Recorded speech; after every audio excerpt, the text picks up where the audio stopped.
on to item 12.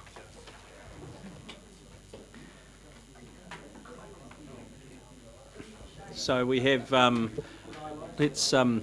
very frivolous meeting today. Just call everyone back to order if I could, please, and invite Mr. Collins up to the front to discuss the annual plan progress for the first 3 months of the financial year.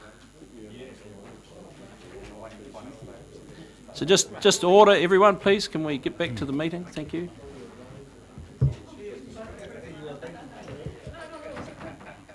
Order, please, Councillor Hewitt, Councillor Graham. Thank you. Right, Mr. Drury. Thank you, Mr. Chairman. This is the first financial report for the current financial year. It's a short form report. Doesn't have the non-financial performance targets in this report. It covers up to the 30th of September. It's a favourable result as against pro rata. It's 120,000 favourable, and Manton will take you through the financials on the attachment 1, which is in your attached papers. But before he does that, I thought I would just make some brief comments on possible changes to the annual plan budgets. As you're aware, we continue to monitor the progress against budgets during the financial year, and we're 3-4 months into it now.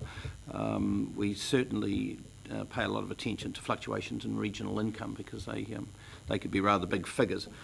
There are 1 or 2 pluses and minuses in expenditure, but it's early days, and we'll be trying to manage them with highs and lows and reporting later on the year on that. But in relation to fluctuations in regional income, I did want to just draw your attention to some of the impacts that we've identified, and they won't come as a huge surprise to you.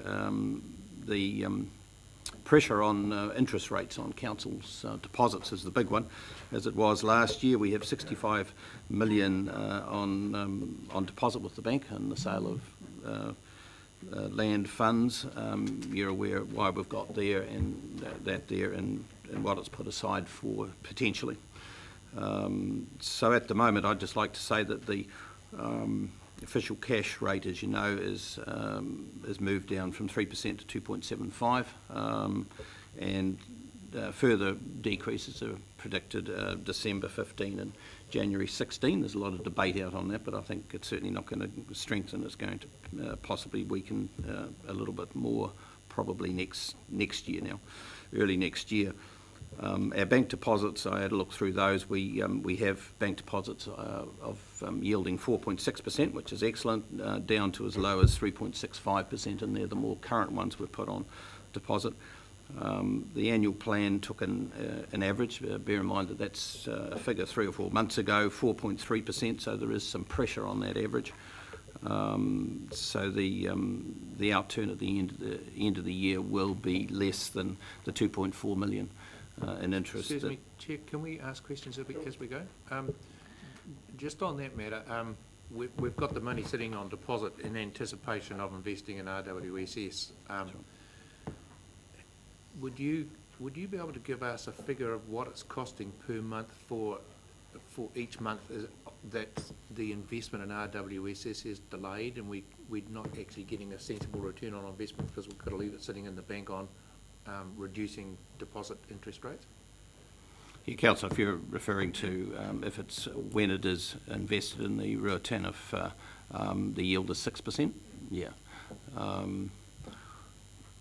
No, not right off the top of my head. The cash flows to the Ruatana were assumed to commence December, January and pick up February, March. I didn't bring them with me, but they're something like for purchase of land, etc. That was the first cash in flow out. Yes, there will be a delay, but at the moment we're unsure of what that delay is. It's actually quite difficult to get firm figures. They were estimates on re-estimates, and now we appear to have another series of estimates. But the money is out on deposit. And when it expires, we put it out for a further 6 months. So our deposits are structured right through. So every month we have deposits coming up. So it's difficult to put a finger on that, really. presumably it will come out in your six monthly report. Yeah, I'm monitoring it all the time, and when I can get some more details from HBRC as to when their funding is required, then I can do those calculations quite quickly. But at the moment, it's a little bit in the air, which is understandable. Councillor Balfour. Mr. Drury, is that then the same arrangement that accounts for the income that's reported for Narrowborough water investment and Napier-Gisborne rail return? We have money parked potentially to spend on those, and it's earning interest. Potentially. The money we have, the 65 million, if 80 million goes into the Ruataniwha, then that 65 will be needed for the Ruataniwha. In Gisborne Rail, when and if it comes up, would be subject to consideration of one or two things. One is the sell down of our Wellington leasehold property, which is in the plan, and Council at a later date would need to consider that if indeed those funds were required, or to borrow them. 50 for Narrowborough, and the 144, that's currently interest, though, being earned. That's currently, it's return on investment, yeah. Which is an assumption in the plan on cash flows again.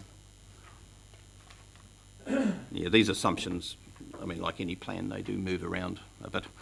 But it's a matter of just knowing as much as we can about them, do some calculations on it, and certainly Manton and I worked hard to determine what the impact at the moment is on interest rates and bank deposits. And that's looking in and around 250 to 280,000 decrease. However, having said that, on balance, and there are some balancing factors which I need to present to you as well, because it's not much use giving you a black picture without some sunshine as well. So we have looked at other regional income returns, and Napier leasehold land revenues will show a favourable of 130,000 as against budget. And the forestry investments, again driven on the value that we seek a return on, will have a favourable of 150,000, and that came through on that forestry report that we presented to Council, I think, a month ago. So you can see those two favourables, when taken together, will at this time offset the unfavourable on regional income for interest. Again, that's one reason why I haven't done a complete reforecast at this stage, because of the offsetting nature. So whilst you've got bad news on one side, you've got some good news on the other. But that's what you do with budgets. Yeah. So I thought I would share that with you at this stage. We're only 3 months into the financial year, and every financial report we put up, we will talk about it again. After 9 months, we do a comprehensive reforecasting exercise, which will look at all the revenues and expenditures within our groups of activity, as well as regional income. Okay. So should we get into the financial reporting, or you have just overarching question? No, it's a specific. So okay, if I could hand over to Manton to talk about the 3 months operating.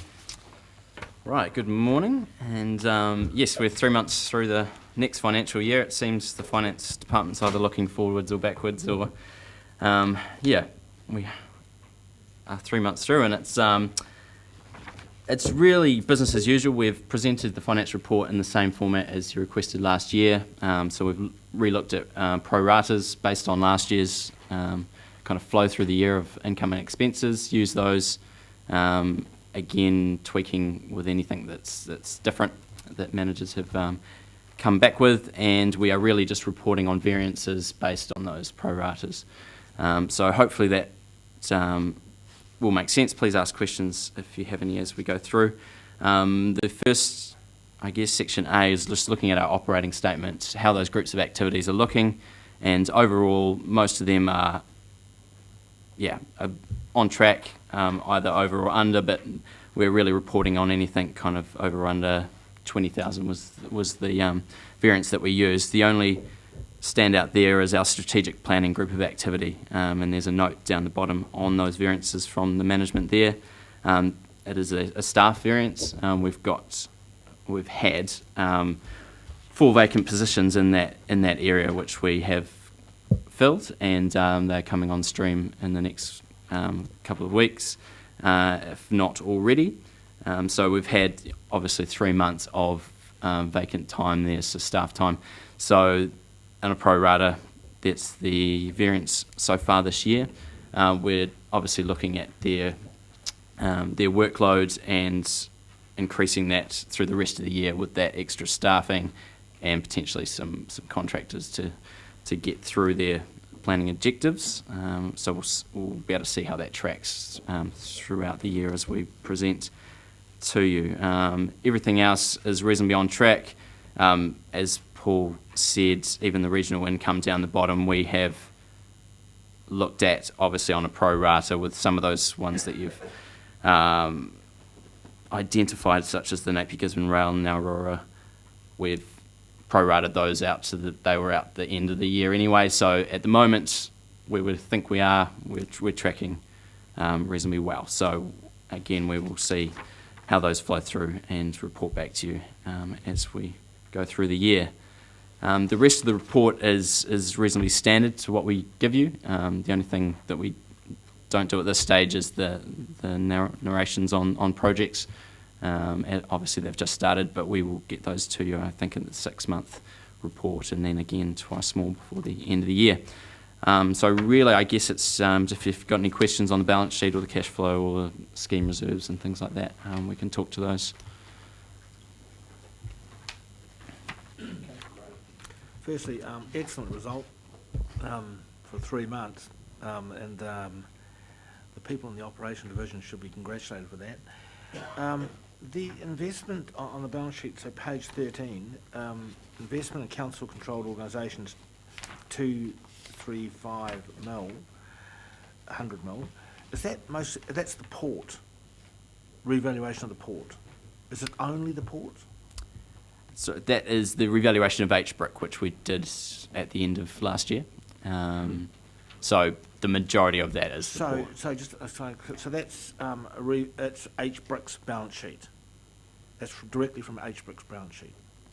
So the port goes onto HBRC's balance sheet. Correct. Yeah. And then we value HBRC having that investment.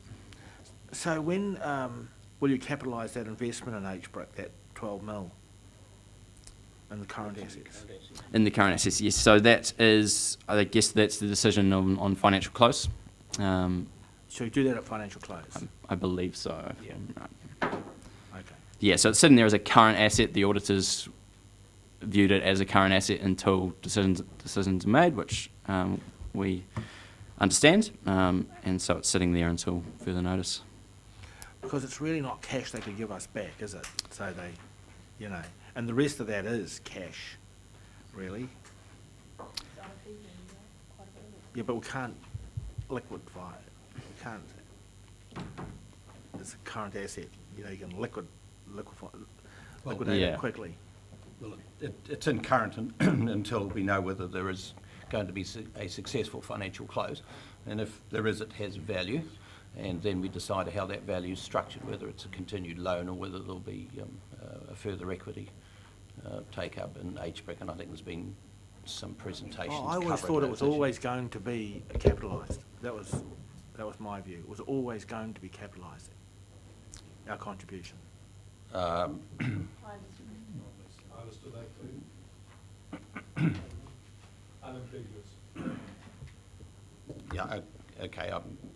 Yeah, but I'm not if sure. you capitalise it and it doesn't go ahead, you're going to have to do a write-off in any case. Well, if it doesn't go ahead, it'd have to be written off. But Well, if it Well, goes not ahead, necessarily all of it.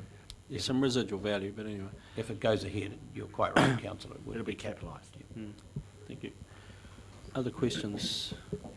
Councillor Bevan had one. Yeah, thanks. And- On the same page, the largest movement in our consolidated balance sheet is the last item under the current assets heading, where we've gone from 8.8 million to 155,000. So there's a reduction of 7.8 whatever it is.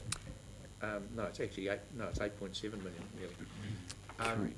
And there's some explanation for that, part of which is payments back to ACC for land that's been sold, but there's still a significant reduction in cash. How soon is your expectation that rate income will flow to counter that? Yeah, correct. So the first 3 months of the year is always our tight period. So obviously, June we get our final dividend from last year from the port. A lot of that is used in our end of year payments, which are obviously quite substantial. Flow through the 3 months without too much income. And then obviously rates are set at 1st October, and then they start flowing in over the next 3 months. So I can't recall exactly what we receive each month. Obviously, there's a big lump all at once when first invoices go out for those people that like to pay when they get it, and then the majority, I guess, comes in January with those not late payments, but payment on the last day they can, and a lot of direct debits go out then too. So we are usually back up and running by the end of that January period, with probably 80% maybe of the rates have come in over that period, which obviously flows into this cash balance that we've got. All right, so the cash balance being so low doesn't cause you to stay awake at night? It doesn't at the moment. In the way that we set things out, we have the dividend equalisation reserve, which we draw on at this time. It gets topped back up once those rates, but as far as cash flow goes, we can manage it through that, and also potentially a few of the other reserves. So the sale of land, we may use $1 million to get us through, and then that goes back in. The interesting bit will be once that sale of land reserve is potentially used up, and we will have to obviously look at cash flow and things like that potentially with the bank. But at this stage, we've always been reasonably comfortable with the flow of that. So what I'm hearing is you've got some opportunities to rob Peter to pay Paul to cover cash flow in the meantime. Yes. Councillor Barker. I've got two questions. One is more, I guess, to the Chief Executive. I see that there's generally quite a significant increase in economic activity around the bay, particularly on the Hiratonga Plain, which is most welcome. One of the things which is quite often seen as an impediment to economic growth is council's capacity to deal with issues as they come up, because they're unscheduled for. So my question is to you, do we have sufficient resources available in our operating teams to be able to cope with increased economic activity? And are you comfortable that we're going to be able to continue with that should the economic activity continue for a long time? Thank you, Councillor. A good question. I came from a TLA background where I was acutely aware of the direct correlation between economic activity and the number of building consents and resource consents that were received by the TAs. And I was surprised, really, when I came here, and nothing I've seen in the time I've been here has changed. In terms of resource consents in particular, it's always very steady here, regardless of at what point in the cycle that the local economy is, and I'm not quite sure why that is, but I suspect it's partly because of the type of consents that we do. By far the vast majority would be, for water takes, and those are done on a 35-year basis, and so people will reapply as required. But in general, we don't ourselves notice the significant humps and highs and lows that a TA would. Having said that, we are always acutely aware that it may only take one or two very significant resource consent applications come into to change things a little, and so we do provide where it's needed for consultants to to provide the planning reports on those, and obviously discuss that with any applicant as well. So we have a core team, but we do also have provision to be able to bring in external assistance if and when it's required to ensure that, exactly as you've said, we don't place any impediment in the way of someone wanting to undertake a significant economic activity. My second question is a minor one at the other extreme. We have discussed the air conditioning in this place before. I note, though you said today, that summer is around the corner, and we face yet again the other prospect of those closest to the air conditioning system feeling like they're in the front of a blast furnace while the others are sweating. We have discussed whether we're going to upgrade in the general cycle of things, the fitments in the room, the sound systems and so on. In the financial accounts going forward, this is my question, Fenton, what plans do we have, if any, for these things to be done? I don't think we have any specific funding for that. I know, though, that we are looking just generally and have been from a Leanne's point of view, from my point of view, at the functioning of this room, both the acoustics, the sound systems, as you said, the air conditioning, but we haven't the lighting, we haven't the presentations and things like that. We haven't got any formal plans underway yet for that, and we certainly don't, according to my friend here on the left, have any budget. So we will have to put that forward in the next annual plan. Right. Further questions? You wish to keep going, Manton? Just questions related. You're happy with the report? Other questions? Councillor Dick, I'll just do a quick round the room. Councillor Hewitt, you're happy? Councillor Bevan, your question's been answered. Councillor Pipe, Councillor Barker, you're under control there. Well, it's moved. You wish to second it, and then you can comment away. Okay, you wish to speak? Okay, you wish second it, you wish to speak? Yeah, I just wanted to do this since we're talking about budgeting. Just flag an issue that I think is going to come up, because I don't know how quickly we get into our planning for the next year's budget. But there seems to be some sentiment in the amongst the political establishment around the Bay to raise the issue of joint funding of what Bill Dalton calls truly regional activities. And I would just like to feel like this is something that we would be prepared to look at and would be integrating that kind of thinking into our budget preparation as we go forward. I mean, I think you're planning to have a meeting with us to talk about how we relate around some of these issues with our political colleagues, and I would think this will be a key issue on the table. It would appear that both Mayors Yule and Dalton are seriously interested in pushing the concept. Whether they have the same thing in mind, I don't know, but it's going to wind up back coming this direction as to how anything like that would be actually carried out or implemented, and what would be considered a truly regional activity to put in the pot. So I just want to raise that now as something that I hope we will, be a leader on and not a follower when the time comes. Thank you.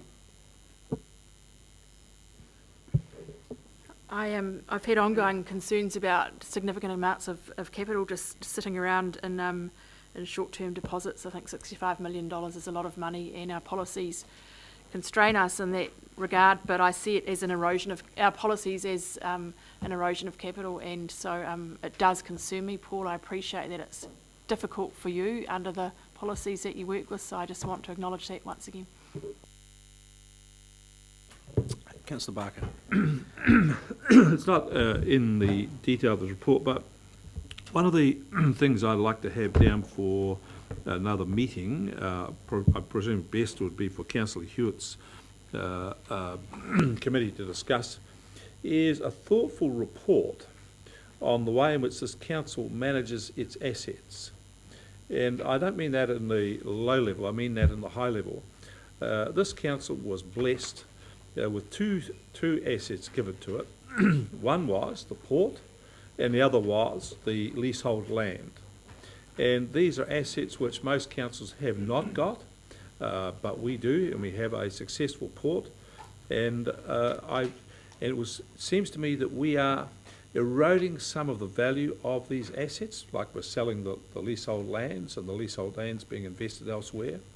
So I'd like us to have a thoughtful report on how we are managing the strategic assets that were gifted to this council, not for today, but looking over a much longer time horizon.